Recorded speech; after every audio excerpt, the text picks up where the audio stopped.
Welcome to my channel, where the scariest stories come to life. Before we dive into today's chilling tale, make sure to hit the subscribe button and turn on notifications, so you never miss a story. Now, let's get into the horror.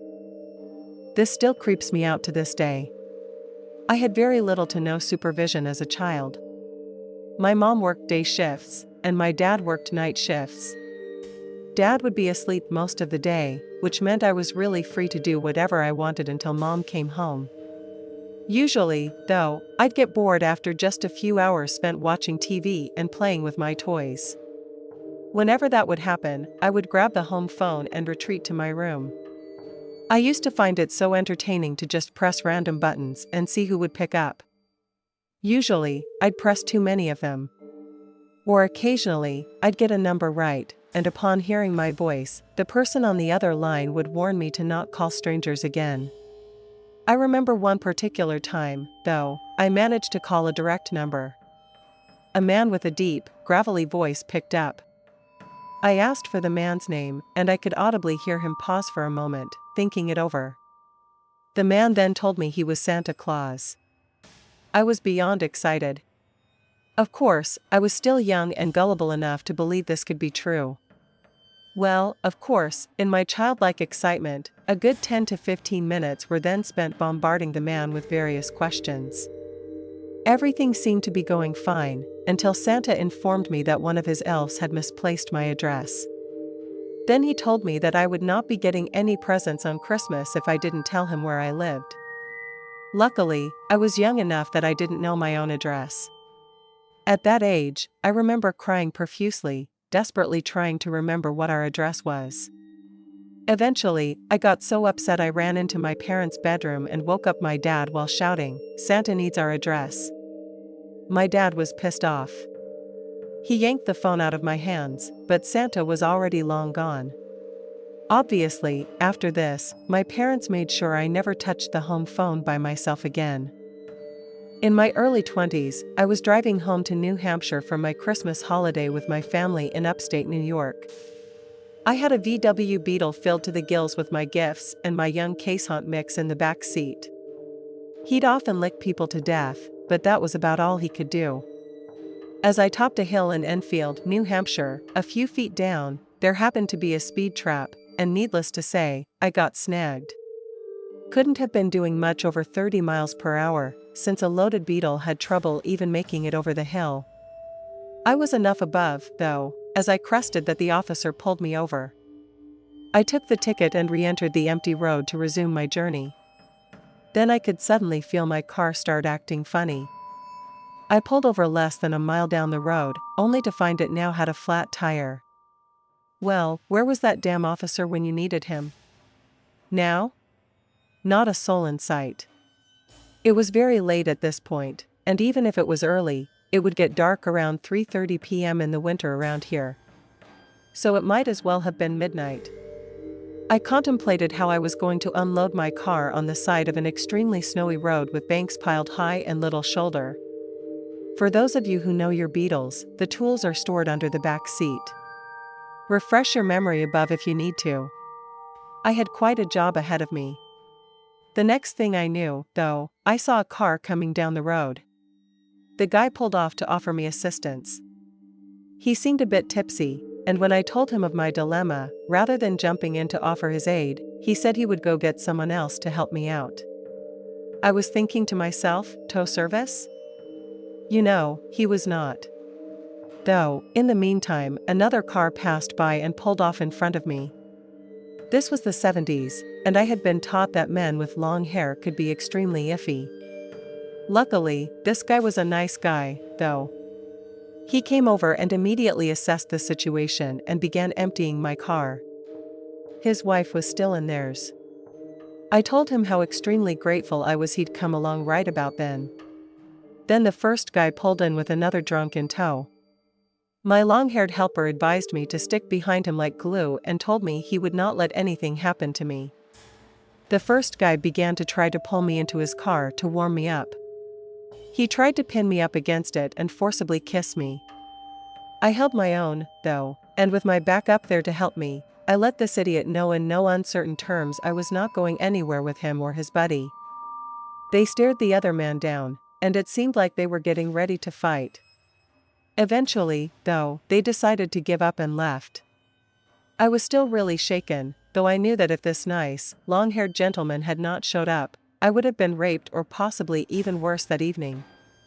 When the man was done and the car was reloaded, he said he would follow me to make sure those drunks didn't follow me as well, until he had to make his turnoff toward Plymouth. The rest of my ride was fairly uneventful. I guess they saw his car following me and decided not to pursue. To this day, I still get chills whenever I think back to that event. I had a newfound appreciation for men with long hair, and I was much less judgmental about looks. After that, I made the trip up to Plymouth to thank him again a few days later. I don't really remember his name anymore, but I do know that he owned, I believe, a bike shop down there. If you see this recounting, dear guardian angel, know that I've never forgotten what you did for me that day many years ago. My parents live next door to a small red house. Our backyard faces the side of their house, which has a deck and 2 large windows. Around front, there were always at least 3 cars parked outside. Oddly enough, though, in the entire 10 years I lived there, I never once saw anyone enter or leave. Once, when I was 12, I saw shadows thrown against the far wall that was visible through one of the windows. When my sister moved out, I took up her bedroom, a large open converted space in the basement, which had a door and an outdoor stairwell which led to the backyard. The door had a small window on it, which my sister had covered with a Pulp Fiction poster. I redecorated a bit and replaced that poster with some of those half-sheer curtain things. The way the room was set up, if I was lying in bed or sitting on the couch, I would be facing that door. Well, when I first moved down there, I noticed that sometimes at night I would hear the sounds of like leaves crunching in the stairwell or something. I chalked it up to my cat at first, who liked to roam around the neighborhood a lot. I had no reason to suspect otherwise, until a few weeks later, one night, when my parents were away on business, my boyfriend and I were sitting on the couch smoking.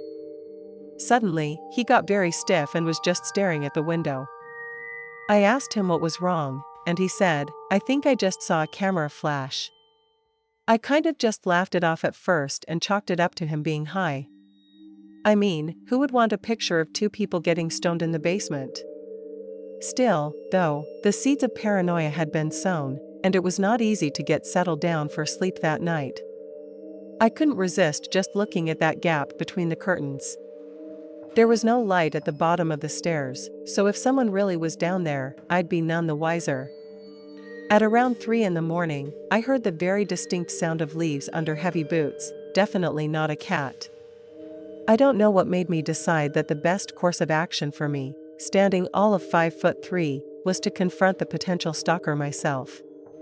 I didn't even have my shoes on. I just threw the door open. There was no one in the stairwell, so I ran up the stairs and into the backyard. Standing there was a man in his mid-40s, maybe 6 feet tall, wearing one of those mechanic jumpsuits. He was holding this clunky, outdated digital camera. We stood there for a moment just staring at one another. He seemed extremely confused to see me. After what felt like an eternity, I finally remembered how to speak. "What the fuck are you doing?" My voice seemed to startle him. He immediately turned and sprinted through my backyard toward the red house and into the dark. After that, I didn't see any more strange flashes of light, or hear any crunchy leaf noises either. It really freaks me out to think how many nights he could have just been standing there in the dark watching me. Oh, and for everyone who was asking, neither of my siblings had any encounters with the man I saw that night.